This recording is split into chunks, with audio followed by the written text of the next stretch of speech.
хөлтөн шууж иргэн бисэн модод найхан бүчин дуурлал хайрын мингэгээ цацран туяараа хөрчлөн гүйгүүлж гоёмсог цэцгээс хослон дэлбэлж гол мөрөндөөж бомбоцсон өнгөтгөн бороонд наран солонготой дулан ертөнц хайрын дуялаа цэгхнийг илхэн зүрхнээс бүхнээ зориулах хайржээ гоозэмж төгөлдөр энэ бүхэн аз шаргаж хязгааргүй улсын агил руу үлэн чөлөөний наран урт хамтдаа ганцхан чамтай үргэлж хайр хайрыг хайрлан хайрлаа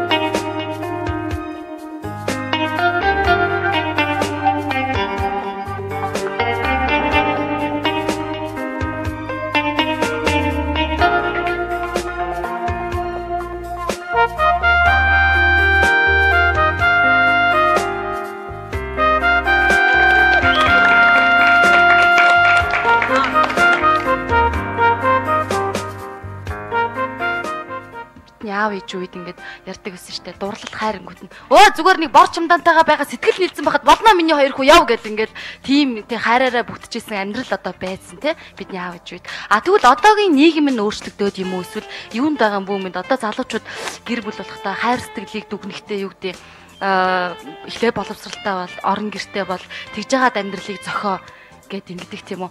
Тэгвэл таны амьдрал яг анх яаж хайртайгаа бүтчихсэн бэ? Ер нь өнөөгийн залуучуудын хувьд бас хайр дурлал нь ямархуу байдаг юм болоо таны анзаарч байгаа таны сэтгэл юу байдаг юм болоо?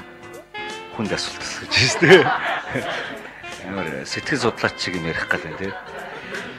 Үнэхээр юу л да зүгээр дээх үед бол яг л тийм байсан тийм ээ. Зүгээр би ямар тэрийг өөрөө тэр үед нь байгаад харцсан ч хүмүүс л тэгж ярьдаг юм.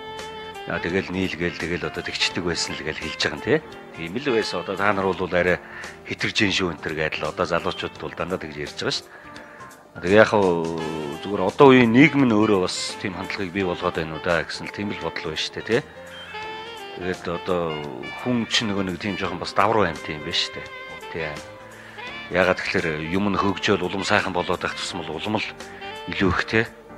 Муу санаа суудах ч юм уу илүү их янз бүрийн юмыг айгүй ихээр хүн дээр тусгаж авдаг илүү их нэхур ханддаг юм болчдөг юм байна. Зүгээр яг миний үед бол бас тийм байгаагүй. Миний үед сайхан байсан. Би бол уг нь бол би холбоон сургуулийн төв сурж байхдаа нэг охинд их хайртай байсан л та. Яг тэрнтэйгээ сууж чадаагүй. Цэрэгт явсан. Тэгээ цэрэгт явбал тэгээ яг цэрэг халагдахаас өмнө гэж хаврын үйлрэл байхгүй. Яг хаврын үйлрэл би одоо энэ сууж байгаа их нартайгаа анх танилцсан. Нөгөө тэр үед чинь нөгөө цэргийн ангиудад нөгөө цэргийн ангиуд чинь нөгөө нэг янз бүрийн сургуулиудтай нэг тийм юутай байдаг гэсэн шүү дээ. Нэг шиф холбоотой.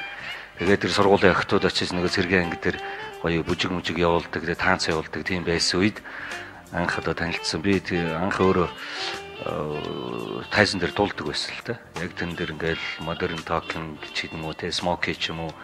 Тэр үеийн нөгөө Италийн Санрамо энэ төр гээл янз бүрийн гадаадын орнуудын дуунуудыг дуулаад байж хат л анх зүгээр диско явж ийн л гэж бодож байсан гинэ манай ихнэр. Нөгөө коридороор ингээл алхаал явж байхдаа энэ диско айгуугаа диско явж ийн гэл ороод ирсэн чинь амьд тоглож байсан гинэ. Тэгэл нөгөөдөг чинь энэ ямар залуу дуулаад байна гээл. Тэгэл одоо анх танилцж эхэлсэн. Тэгээд тэрнээс хойш бид хоёр бол хавар танилцсан. За тэгээд яг тэрний дараа жилийнх нь хавар би яг гэрт нь очиж амьдрах болсон. Тэгээд тэрнээс хоошоогоо дахиад 2 жилийн дараагаар яг хавар би охиноо төрүүлсэн. Тэгээд яг дахиад 10 жилийн дараа би хүүгээ төрүүлсэн тий бас хавар.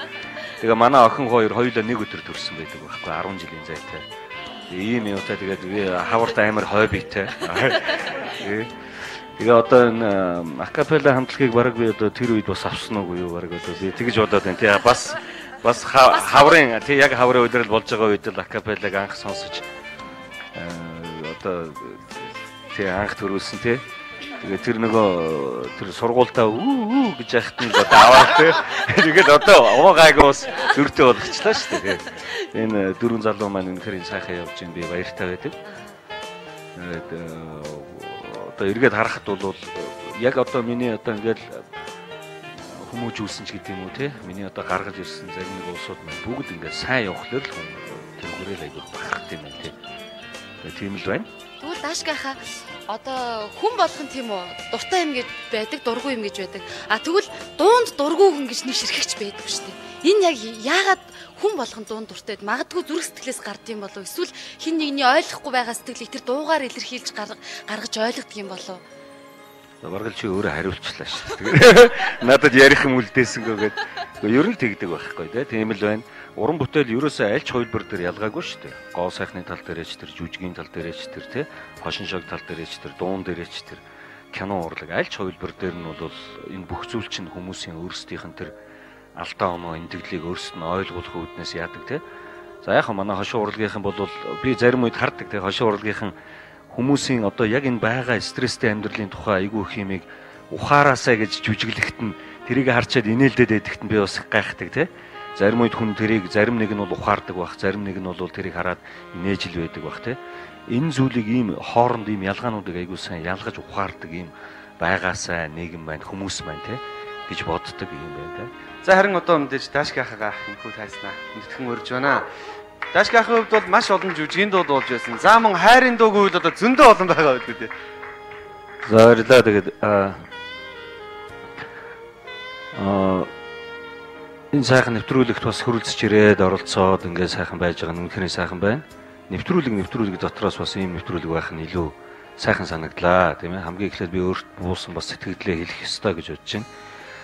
Үнэхээр энэ бүх юм нь сайхан алга, сайхан тий. Гэрэл гэгээтэй, тийм сайхан өнгөтэй ингэж хүнд бууж харагдаж байгаа нь хамгийн сайхан байна. Тэгээ би энэ үдшийг бас хизээч мартахгүй гэж бодож байна. Үнэхээр одоо хавар хайрын тухай гэж ярих хажууд байгаа хайрттай бас хайртай шүү гэж хэлж ийсэн удаа байдаг лүү гэхэд үнэхээр ховор байсан юм байна. Тэгээ энэ үдэш одоо бас би өөрийнхөө бас хань жилдээ бас хайртай шүү гэж хэлмээр байна тий. Бас энэ зөвхөн байна. Тэгээд ийм сайхан бас нэвтрүүлгийг хийж энэ байгаа үзэж байгаа бүх улсууд маань бас хөнгө үзэмжтэй гэрэл гэгээтэй сайхан амьдраасаа гэж бүгдээр хүсэн ирээё. Тэгээд та бүхэнд зориулаад би санаж байна уу гэдэг сайхан дугаараа айдуунаа дэжиргэе. Энэ дууг бол хамгийн гол нь би нэг түүх, богинохон түүх яриад байгаа юм. Манай гэр бүлийн хүн маань намайг бид хоёр их залуу баг суудсан байхдаа дөнгөж охин маань төрөөд одоо нэг 3-4 настай байх үед эхнэр маань хоошоогоо сургууль сурах гэж явж байсан. Яг тэр үе байдгийг. Вагоны буудлын дээр эхнэрийгээ үүдээд охинтойгоо хоёулаа үлдчихсэн тэр дүр зураг бол миний амьдралд байнга байдаг. Тэн дээр би өөрөө эр хүн мөртлөө уйлж ийсэн. Тэгээд охин маань бас уйлж ийсэн. Эхнэр маань бас вагон суучаад бас уйлж ийсэн тий. Энэ зүйл маань дандаа хавар болж ийсэн. Хавар тэгэхээр хүнд нулимсыг ч өгдөг, хайрыг ч өгдөг тий. Гэрэлгээ бүх зүйлийг тэгшгэн заяадаг юм болоо гэж би бодож байна. Тэгээд та бүхэнд зориулаад санаж байна уу гэдэг сайхан дугаараа айдуунаа дээж өргөё.